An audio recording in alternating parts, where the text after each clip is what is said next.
بسم اللہ الرحمن الرحیم۔ وہ بھی ایک عورت تھی جس کا نام عائشہ رضی اللہ تعالی عنہا تھا۔ حصہ دوم، منصورہ طاہر بلوچ، عمر کوٹ۔ تسلسل کے لیے دیکھیں الفضل انٹرنیشنل، 8 اپریل 2026 عیسوی۔ آیت: ما کان محمد ابا احد من رجالکم ولکن رسول اللہ وخاتم النبیین، الاحزاب 41 کے حوالے سے حضرت خلیفۃ المسیح الثانی رضی اللہ عنہ فرماتے ہیں، آج خاتم النبیین کا مسئلہ ہمارے اور غیر احمدیوں کے درمیان مابین نزاع مسئلہ ہے۔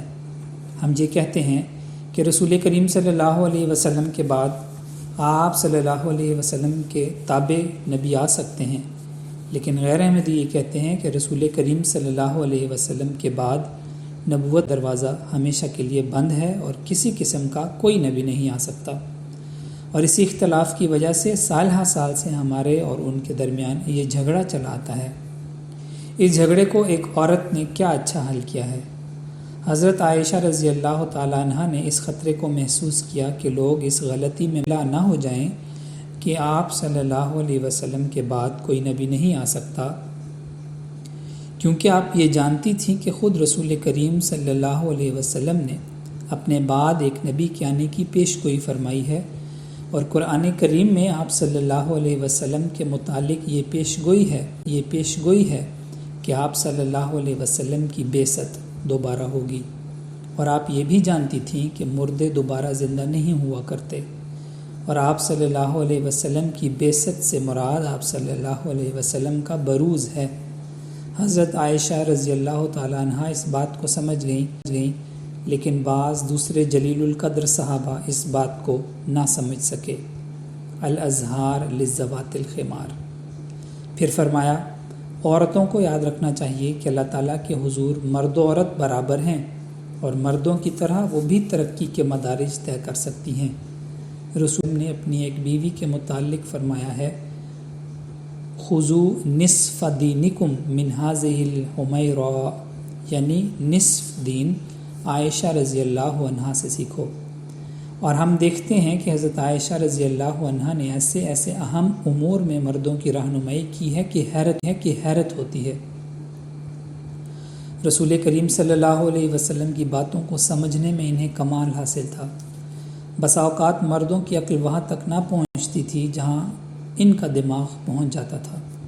ایک لطیفہ مشہور ہے کہ رسول کریم صلی اللہ علیہ وسلم کے خاندان میں ایک میت ہو گئی اور غالباً حضرت علی رضی اللہ عنہ کے بھائی لڑائی میں شہید ہو گئے۔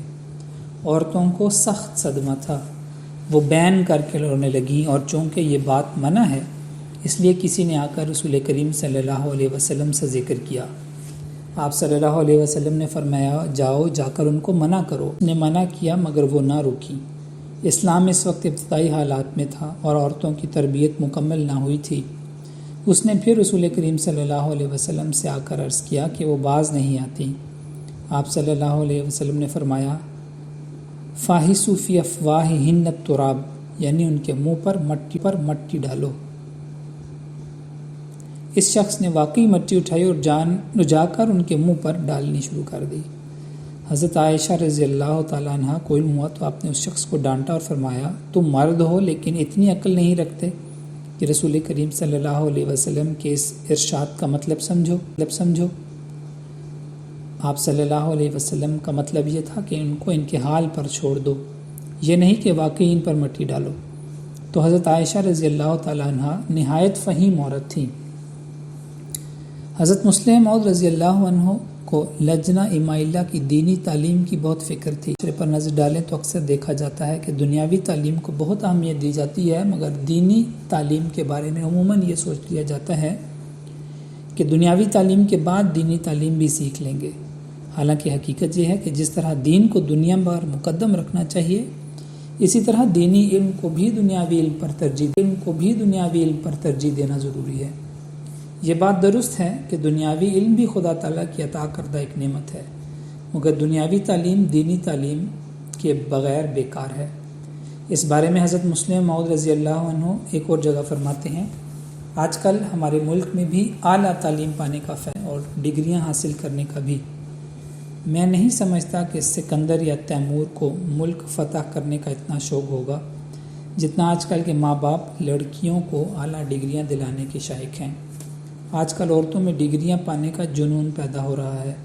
وہ سمجھتی ہیں ہم مہذب نہیں کہلا سکتی جب کوئی علمی ڈگری ہمارے پاس نہ ہو، مگر یہ ان کی جہالت کا ثبوت ہے۔ پھر فرمایا، ہمیں یہ دیکھنا چاہیے کہ ہمیں کن علوم کی ضرورت ہے۔ ہمیں علم دین کی ضرورت ہے۔ کوئی لڑکی اگر ایم اے پاس کر لے اور اس کو تربیت اولاد یا خانہ داری نہ آئے تو وہ عالم نہیں، جاہل ہے۔ ماں کا پہلا فرض بچوں کی تربیت ہے اور پھر خانہ داری ہے۔ جو حدیث پڑھے، قرآن کریم پڑھے، وہ ایک دیندار اور مسلمان خاتون ہے۔ اگر کوئی عورت عام کتابوں میں ترقی حاصل کرے تاکہ وہ مدرس بننے یا ڈاکٹری کی تعلیم سیکھے تو یہ مفید ہے، کیونکہ اس کی ہمیں ضرورت ہے، لیکن باقی سب علم لغو ہیں۔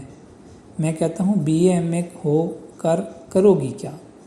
میں اپنی جماعت کی عورتوں کو کہتا ہوں کہ دین سیکھو اور روحانی علم حاصل کرو۔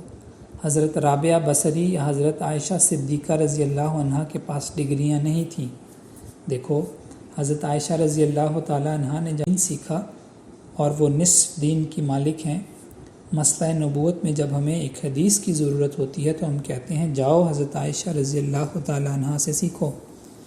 پھر فرماتے ہیں پہلے زمانے کی عورتوں کے متعلق یہ کہنا کہ وہ بڑی پارسا اور پرہیزگار تھیں، ہم ان جیسے کام کہاں کر سکتی ہیں، کم ہمتی ہے۔ بہت عورتیں ہیں جو کہتی ہیں کہ کیا ہم عائشہ رضی اللہ عنہا بن سکتی ہیں کہ کچھ کوشش کریں۔ انہیں خیال کرنا چاہیے کہ عائشہ رضی اللہ عنہا کس طرح عائشہ رضی اللہ تعالی عنہا بنی۔ انہوں نے کوشش کی، ہمت دکھائی تو عائشہ بن گئی۔ اب بھی ان جیسا بننے کے لیے ہمت اور کوشش کی ضرورت ہے۔ جاری ہے۔ الفضل انٹرنیشنل، بدھ 6 مئی 2026 عیسوی، صفحہ نمبر 6، آغاز محمد اظہار احمد